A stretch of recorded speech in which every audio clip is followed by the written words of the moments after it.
Hello നമസ്കാരം. നിങ്ങൾ കണ്ടില്ലെങ്കിൽ ഇതേ കണ്ടോ? ഞാനിത് രാവിലെ തുടങ്ങി കാണുന്നുണ്ട്. ഞാൻ കരുതി വല്ല ഉത്തർപ്രദേശിൽ നടന്ന സംഭവമായിരിക്കുന്നു. നോക്കിയപ്പോൾ അതല്ല സംഭവം.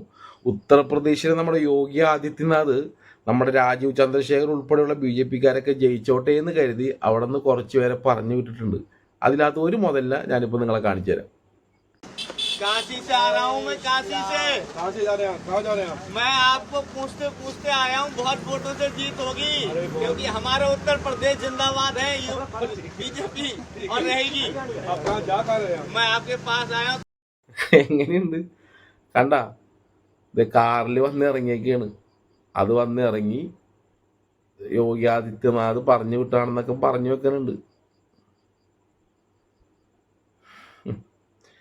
ഇത് കഴിഞ്ഞിട്ടൊരു മീറ്റിംഗ് ഉണ്ട്. പുറകെ കൂടി വന്ന വരവ് കണ്ട. ആഹാ, എന്തൊരു മനോഹരമായ ആചാരങ്ങൾ. ഇനിയാണ് തമാശ. ഇനി നമുക്കൊരു ഇവര് തമ്മിലൊരു മീറ്റിംഗ് ഉണ്ട്. അപ്പൊ കണ്ടോ. बीजेपी जिंदाबाद, बीजेपी जिंदाबाद, बीजेपी जिंदाबाद रहेगी, ये मेरा आशीर्वाद है। और तीसरा वरदान ही देकर के आता हूँ, आपसे आज तो बच्चों के लिए प्राप्त होगा। मैं यहाँ से सीधे काशी जा रहा हूँ, यहाँ से लमसम 4000 किलोमीटर है। ഈ വീഡിയോ കണ്ടപ്പോൾ സത്യത്തിൽ ഞാൻ പേടിച്ചുപോയി. ആ ഫ്ലവർ ഇരിക്കണ ഇരിപ്പ് കണ്ട. ആ ഫ്ലവർ ഒന്ന് അങ്ങോട്ടോ ഇങ്ങോട്ടോ നീങ്ങിയാൽ എല്ലാം തവിട് കൂടിയാണ്.